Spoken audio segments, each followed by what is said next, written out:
Hashem, nous sommes Parashat Bamidbar. Donc Parashat Bamidbar, c'est le livre qu'ils appellent le livre de nombres. Pourquoi? Parce qu'il y a le conte de Bnei Israël qui répète quelquefois dans ce livre. Dans ce parashat qui ouvre le 4e livre, Akadosh Baruch Hu, il va demander que Moshe Rabbeinu il compte tout l'âme Israël, seulement les ans, de 20 ans à 60 ans. Kol Yotze Tzava, tout celui qui est capable de sortir en guerre. Alors, Moshe Rabbeinu va leur compter. Et voilà que le chiffre était presque toujours 600 000 et un peu plus. 600 000. Maintenant, dans cette paracha, Moshe reçoit un deuxième ordre. Il lui dit, Vaidaber Adonai Moshe lemo, Pekod et Bene Levi. J'aimerais bien que tu me comptes aussi le Lévite. Quel Lévim? Le Mishpechotam, Kol Zachar, Mi Ben Chodesh Vamal Tifkedem. Mais ça, c'est un compte spécial. Ce compte, il commence à partir d'un mois. Le Bnei Israël, Reuven, Shimon, Yehuda, Issachar, Zevulun, Naphtali, Gad, Asher, tout cela, de 20 ans à 60 ans. Mais la tribu de Lévi, eux, ils commencent à un mois. Ils vont commencer à se compter à un mois. Kol Zachar mi ben chodesh v'ma'ala. Il n'y a pas de limite. Il n'y a pas de jusqu'à 60 ans, non. Ça commence à un mois. Vaïfkod otam Moshe al pi Hashem kasher tziva. Et Moshe va leur compter exactement comme Hashem lui a demandé, il lui a commandé. Il a fait. Maintenant, avant qu'on continue là-dessus, on aurait attendu voir que si tu leur comptes à partir d'un mois, il y a plus que 60 ans, que ça va être la tribu la plus grande dans Am Israël. Or, tu vois, ils étaient exactement 22 000. 22 000. La plus petite tribu. Après, il y avait 37 000, et 50, et 45, et 56, et 72. Il y avait des tribus beaucoup plus. Comment ça se fait? Les autres étaient comptés de 20 ans à 60 ans. Eux, ils étaient comptés d'un mois et plus que 60 ans. Ils devraient être plus. Dit Rachid, tu sais pourquoi? Parce que malheureusement, beaucoup d'entre eux sont morts. Pourquoi ils sont morts? Parce qu'en Israël, quand on marchait dans le désert, il y avait 3 camps. Il y avait Mahane Shechina, le camp de la Shechina, de la présence divine, où il y avait l'Arche Sainte. Il y avait l'Arche Sainte, on appelait ça Mahane Shechina. Autour de l'Arche Sainte, stationnaient tous les Lévis. Ça s'appelle Mahane Lévia, le camp de Lévi. Et autour de Lévi, tout l'Am Israël. Puisqu'ils étaient plus proches de l'Arche Sainte, un petit faux mouvement, une petite pensée mauvaise à sa place, d'une tribu à l'autre. Il décède. Wow. Ça veut dire que plus que tu es proche, plus que tu dois faire attention. Regarde, qui était un de plus proches d'Akadosh Baruch Hu, de plus proches, Nadav Avihu, les enfants d'Aaron, que Moshe dit sur eux, ils étaient des tzadikim, et ils allaient prendre sa place à lui et la place de Aaron. Et qu'est-ce qui est arrivé? Ils se sont approchés un peu trop, ils étaient brûlés. Okay? Ça veut dire qu'il faut que tu comprends. Plus que tu as une plus grande fonction, plus que tu as une plus grande responsabilité. Il n'y a pas de place à erreur. C'est pour ça que le Rabbi Avraham Saba, qui était le beau-père de Rabbi Yosef Karo, le Shulchan Aruch, il explique dans son livre Tzror Hamor, il dit que la tribu de Kehat, même les Lévi'im, ils étaient divisés en 3. Gershon, Kehat, Merari. Ceux qui transportaient l'Arche Sainte, c'était que la tribu de Kehat. Et d'eux, ils sont morts beaucoup. Pourquoi? Parce que quand tu portes le Aaron à Kodesh, il faut que ta pensée soit 1000% pure. C'est comme le Kohen Gadol qui rentre dans Kodesh HaKodashim. Que pendant que le 420 ans du deuxième temple, 300 sont morts. Chaque Kippour. 300, ça veut dire, pendant chaque Kippour, il y a un qui est mort. Sur 420 ans, il y a 300 qui sont morts. Ah, c'est beaucoup. C'est beaucoup. Et tu sais combien ça fait peur au peuple d'Israël? Le jour qu'ils attendent qu'Hachem leur pardonne, qu'Hachem dit Salah Kiti Dvarecha, et voilà que celui qui doit emmener le pardon décède le jour de Kippour. Alors pour te dire, il faut que tu fasses attention. Okay? Tu es plus responsable. Tu dois être plus responsable quand tu es comme ça proche. Mais d'autre part, tu as le privilège qu'Hachem te parle, qu'Hachem est proche de toi, que tu reçois le message en premier, avant tout le monde. Ok? Top. Alors maintenant, Rashi nous dit quelque chose. Rashi dit, quand Hachem a donné l'ordre à Moshe Rabbeinu de compter les Lévis à partir d'un mois, Amar Moshe lifnei Akadosh Baruch Hu, dit Moshe devant Akadosh Baruch Hu, איך אני נכנס לתוך העולם, לדעת מניין יומכם? C'est honteux. Quoi? Les autres, le Bnei Israël, ils sont comptés de 20 ans à 60 ans. Il vient seul. Il vient avec Mahatzit Shekel. Ils emmènent le Mahatzit Shekel, la pièce.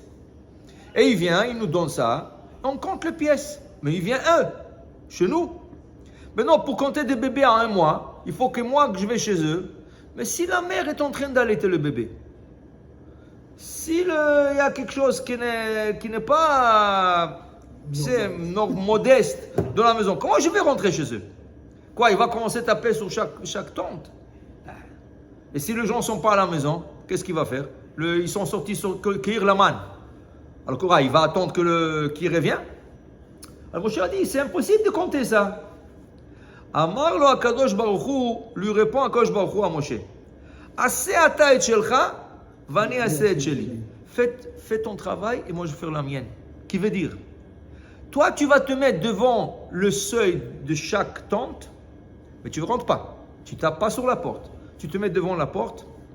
Va'ani, et je envoie bat kol, une voix céleste, yotzet mitoch ha'oel, qui sortira de la tente. Tu entendras cette voix céleste de la tente. Ve'omeret, kach ve'kach tinokot yesh ba'oel ze. Tant et tant bébé il y a dans cette tente. Tant et tant personnes il y a de cette tente. Alors pour dire, il lui dit, toi tu dois faire ton travail. Va à côté de la tente et tu vas entendre une voix qui sort, dit, Moshe Rabbeinu, il y a ici 2 bébés, 3 adultes. Il marque. Voilà. Next. Prochain. Il arrive. Ça c'est Rashi qui met le Midrash. La Chach Nehemar, dit Rashi, c'est pour ça qu'il est dit, Al Pi Hashem. Le pasuk qui dit que Pakad, Moshe, il a compté les Bnei Levi, les Bet Avotam, les Mishpechotam, Kol Zachar, mi Ben Chodesh va Ma'ala, Tifkedem, va Yifkod otam Moshe Al Pi Adonai, Ka'asher Tzuva. Et il lui racontait Al Pi Hashem. C'est Al Pi Hashem, selon la voix d'Hashem. La voix qui sortait de la tente, et lui disait. Moi, quand j'ai lu ça, je me suis posé une question. Écoute, si tu déjà envoies une voix céleste pour lui dire il y a ici 2 bébés, 3, dis-lui combien d'autres, c'est tout. Qu'est-ce que tu lui fais partir d'une tente à une autre? Dis-moi, il y avait là-bas, moi, quoi? On va dire minimum 500 tentes, minimum, hein? Pour être gentil. Quoi, il va 500 places, et c'est vrai, c'est dans un. Mais pourquoi faire? Dis-lui, mon cher Rabbeinu, moi je vais compter les Lévis d'un mois et plus, et tu sais, il y a 22 000. Pourquoi tu les fais faire à partir d'une? Et là, je pense que la Torah ici nous enseigne quelque chose. Qu'est-ce que la Torah nous enseigne? Fais ton travail et je ferai la mienne. Qui veut dire, Lo alecha amlacha ligmor. Tu n'as pas besoin de terminer le travail, faire tout le travail, mais tu dois la commencer. Mon cher Rabbeinu lui dit, commence ton travail. Ton travail, c'est de partir d'une tente à une autre. Ton travail, c'est de compter. Mais tu m'as demandé, Hachem, mais comment je vais rentrer? La femme est en train d'allaiter, comment je vais faire? Tu as fait ton travail, moi je fais la mienne. Je te dis, de l'intérieur, je vais te dire combien de gens il y a. Mais, et toi et Dieu t'aidera. Voilà. Et toi et Dieu t'aidera. Voilà. Et ça, c'est une règle dans la vie. Tu ne veux pas dire, ok, Hachem, si tu veux que je fasse ça, alors fais-le pour moi. Non. Fais-toi quelque chose. Fais un effort et je le ferai. Voilà. Regardez. Il y a à peu près, on va dire, moins que 100 ans. Okay? À peu près, moins que 100 ans. Il y a un Rav qui s'appelait Rav Aaron Kotler Zatzal. Okay? Ce Rav, il est arrivé en Amérique et il a cherché où faire une yeshiva. Alors, il est venu en Amérique et voilà qu'il arrive dans une ville, on est à New Jersey aujourd'hui, qui s'appelle Lakewood. Donc, il rentre dedans, qu'est-ce qu'il voit? Des pancartes qui disent No Jews, no dogs, no black people. Il dit No Jews. No. Wow. Il dit si, je vais faire la guerre. On lui a dit tu es fou. Mais tous c'est des sonnés Israël, tous c'est des haïsseurs, de juifs. Ils te disent pas de juifs, pas de chiens, pas de noirs. Ok? Comment tu vas t'installer là-bas? Il dit Dafka ici. Il dit comment? Il dit moi je vais faire ma part. Et Hachem fait sa part. Voilà. Ça a commencé avec une petite yeshiva de 10 personnes. Okay? Aujourd'hui, 50, 60, 70 ans plus tard, c'est la plus grande yeshiva au monde. 600 000 élèves. Wow. 3 grands bâtisses. Ça a grandi. Des dortoirs partout. La moitié de l'écoute leur appartient. À toute la famille. C'était rien. Kotler. Okay? C'était Il n'y avait rien. Il n'y avait pas de juifs. Il n'y avait même pas un juif là-bas. C'était là, les années 80. Pourquoi? Parce que tu as fait ton effort. Tu as fait ton effort. Hein? Ouais. Ishtadlout. Tu dois faire Ishtadlout. Il n'y a rien à faire. Même dans la place où tu penses que ça ne va pas réussir, si tu fais ta confiance en Hachem et tu dis, Bezrat Hachem, ça va marcher, moi je vais faire ma part.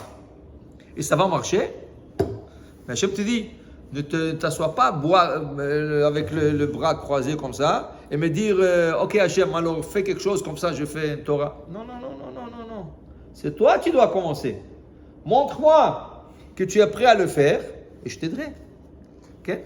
Ça, c'est pour dire, tu dois faire ton effort. Tu dois t'aider toi-même. Okay? Alors, ils disent comme ça, qu'une fois, il y a 350 ans, il y avait un grand rave qui s'appelait le Hatam Sofer. Le Hatam Sofer, c'était un des génies de la Torah. Ses livres sont étudiés même aujourd'hui dans les yeshivot, dans le kollel. Alors, un jour, lui, il avait 500 élèves dans sa yeshiva, mais le meilleur, la crème des élèves. Il ne recevait pas n'importe qui. Il prenait la crème des élèves. Alors, un jour, il est venu un qui ne connaissait rien. Il dit, Rabbi, j'aimerais rentrer dans votre yeshiva.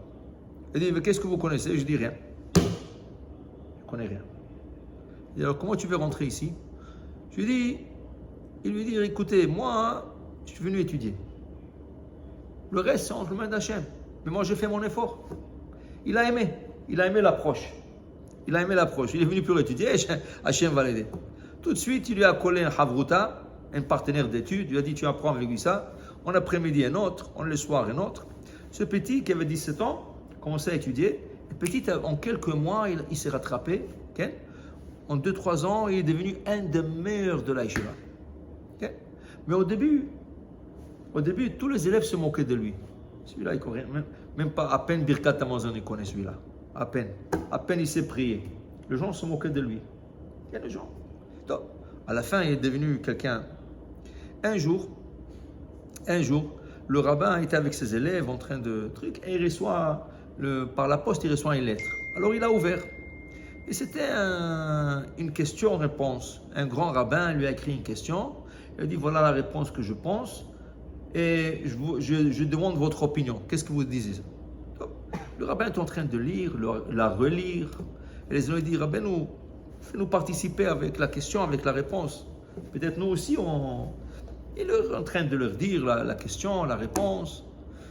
Et ils entendent par la lettre. Qu'est-ce que le rabbin il dit? Il dit, mais ce rabbin, c'est un génie. Qui c'est ce rabbin? Il a dit, vous vous rappelez, il y a 20 ans à la yeshiva, celui qui ne savait même pas Birkat Hamazon, c'est lui. Comment il est devenu comme ça? Voilà, il a fait son petit effort. Son petit effort, c'était venir à la yeshiva et vouloir étudier. Le reste, n'était pas entre ses mains. Le reste, c'est entre les mains d'Hachem. Mais tu m'as montré comme quoi tu viens à la yeshiva et tu fais ton effort. Je t'aide. Il y a beaucoup comme ça. Seulement les gens, quand ils veulent étudier, ils ont honte.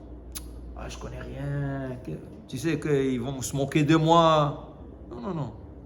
Personne ne va se moquer de toi. La Torah, ça appartient à tout le monde. Mais tu dois faire un effort. Tu montres à Hachem comme quoi tu veux étudier et Hachem va t'aider. Okay? Et dans le Talmud, il y a beaucoup. Il y a Rabbi Elazar ben Azaria. Il a commencé à étudier à 28 ans. Rabbi Elazar ben Azaria, 28 ans. Et son père était hyper riche. Pas riche, un billionnaire. Il y a 2000 ans, son père avait 1000 bateaux sur mer avec marchandises. Son père avait des villes qui lui appartenaient. Son père avait des champs. Son père était Rabbi Eliezer ben Orkanos. Et lui, un jour, il dit à son père, papa, j'ai envie d'aller à la yeshiva. Il dit, quoi? C'est normal, la yeshiva. Qu'est-ce que tu vas faire? Tu vas t'asseoir toute la journée, tu vas chauffer le banc. Tu sais comment il parle, les gens. Tu vas chauffer le banc, parasite, va travailler. Alors il dit, papa, non, je suis sérieux, je vais étudier la Torah. Il envoie des messages. Papa, je vais étudier la Torah. Il dit, non. Il dit, papa, que tu le veuilles ou pas, j'ai 28 ans, je ne suis pas marié, je suis assez grand, je peux prendre ma décision. Il dit, écoute-moi, si tu vas à la yeshiva, tu n'as même pas $1 de moi, tu ne reçois rien. Tu ne reçois rien. Tout le champ, tout le bateau, tout, tu reçois. Il dit, je m'en fous, je ne veux rien de toi. Moi, je vais étudier la Torah. Il est parti. Il est parti en Israël, chez Rabbi Yochanan ben Zakkai. Il est venu chez le rabbin. Il dit, Rabbeinu, je vais étudier. Il dit, quel âge tu as? C'est 28 ans. Qu'est-ce que tu connais? Rien. C'est rien. Je ne sais même pas Birkat Amazon. On ne m'a jamais appris Birkat Amazon. Même pas ça, je ne connais pas. Ah. Et tu veux étudier? Il dit, oui. Ok. Il dit, ok. Il a appelé quelqu'un. Il dit, viens ici. Apprends-lui Birkat Amazon. Ça a pris quelques jours. Il a appris Birkat Amazon. Il a appelé un autre. Viens ici. Commence à lui apprendre la Mishnah. Ça a pris quelques mois. Connaissez la Mishnah. Voyons, viens ici, apprends-lui la Gemara. Il est devenu un des plus grands Khamim de la yeshiva. Okay? Maintenant, son père, il a déjà déshérité. Il a écrit un testament, il a déshérité, tout. Un jour, c'était une fête où il faut faire Aliyah à la Regel. Il faut monter à Jérusalem. Son père, bon, tout Am Israël doit monter. Il est monté en Israël et il connaissait Rabbi Yochanan. Il connaissait Rabbi, c'est un grand rabbin. Tu veux un bracha du tzaddik. Okay? Il est parti voir Rabbi Yochanan. Rabbi Yochanan dit, tu sais, aujourd'hui, on a un sioum. On a fini un traité de Talmud. On a un sioum. Viens participer avec nous avant que tu repars. Il dit, oui, bien sûr. Il est venu. Alors, il y avait un rabbin qui s'est mis debout. Il a fait le sioum, il a fait un Dvar Torah. Tout le monde... Chazakou Baruch, Chazakou Baruch. Et lui-même était impressionné. Et là, le Orkanos, le papa, il commence à pleurer. Il dit, pourquoi tu pleures? Il dit, vous savez, je regarde ce rabbin, il ressemble à mon fils. Et maintenant, je vais me rappeler, c'est mon fils, ça fait 20 ans, il a quitté la maison, il voulait étudier et tout ça. Et moi, je l'ai déshérité, tout ça. Il lui a raconté l'histoire. Et Rabbi Yochanan connaissait déjà, le petit lui a dit de l'histoire. Il dit, ah oui. Mais si ton fils, à la yeshiva, il serait devenu un rabbin comme ça, comme celui-là, qu'est-ce que tu aurais dit? Ah non, s'il serait devenu comme ça, jamais de la vie, je lui aurais donné double de ma fortune. Ah oui, tu es sûr? Il dit, je vous promets. Il dit, ah bien monsieur, ça c'est votre fils. Wow. Il dit, mais j'ai fait un neder. Il dit, moi je vais t'enlever le neder. Alors il est devenu Rabbi Eliezer ben Orkanos, un des plus riches. Que la Gemara dit, Rabbi Eliezer ben Orkanos, bor soud chez un homme à bet tipa. C'est comme un puits qu'on a mis du ciment autour du puits et tu montes de l'eau, même pas une goutte qui pénètre la terre, rien. Tout l'eau reste dans le puits. Ça c'était Rabbi. Et il y a Rabbi Akiva. Quel âge il a commencé Rabbi Akiva? 40 ans. Ouais. Et Rabbi Akiva, pire, pas Birkat Amazon, ne connaissait pas. Moi, Rabbi Eliezer savait lire. Ça veut dire il savait Aleph Bet. Rabbi Akiva ne connaissait même pas l'Aleph Bet. Il allait avec son fils à la yeshiva pour apprendre Aleph Bet et les élèves se moquaient de lui. Des élèves de 7 ans avec un garçon de 40 ans. Un papa de 40 ans. Okay? Jusqu'à un point qu'il ne voulait plus et sa femme, vas-y. Okay? Alors, tu comprends, il n'y a pas d'âge. Il n'y a pas d'âge pour étudier la Torah. Souvent les gens, ils ont honte. Non, tu dois faire ton pas. Dès que tu as fait le pas vers la Torah fera 3 pas vers toi. Et la Torah t'aidera. La Torah, tu vas apprendre, tu vas étudier, tu vas être un grand. Okay? Alors, il te dit ici, une fois, il y avait un rave, qui s'appelait Rabbi Yaakov Yosef Zatzal. C'était un grand rabbi. Il est devenu un grand rabbi. On l'appelait Toldot Yaakov. C'est un grand rabbi. Mais au début, il était l'élève du Baal Shem Tov. Alors lui, de temps en temps, il allait visiter le Baal Shem Tov. Le Baal Shem Tov, chaque fois, il lui donnait des enseignements de la vie. Comment faire des choses. Okay? Alors, une fois, il est venu chez le Baal Shem Tov. Okay? Il lui a dit, écoute-moi, de tout ce que tu vois autour de toi, tu peux apprendre. Tout ce qu'il y a autour de toi, tu peux apprendre. Ça, c'est l'enseignement d'aujourd'hui. Il est sorti.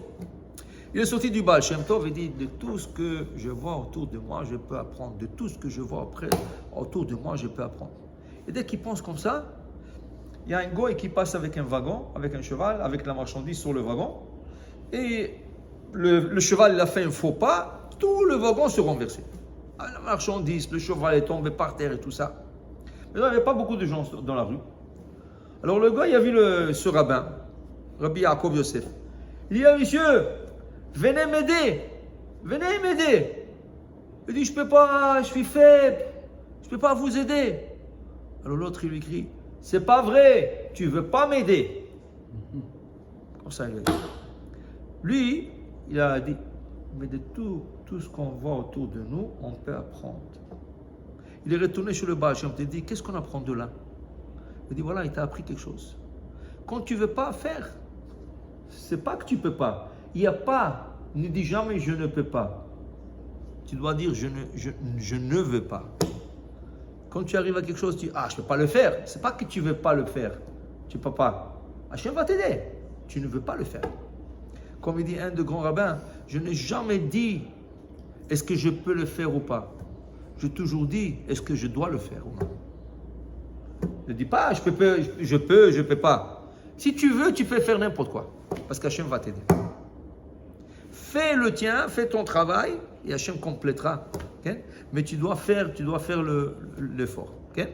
Voilà, ça c'est une leçon de la paracha de Bamidbar. Au Adonai Leolam. Amen. Amen.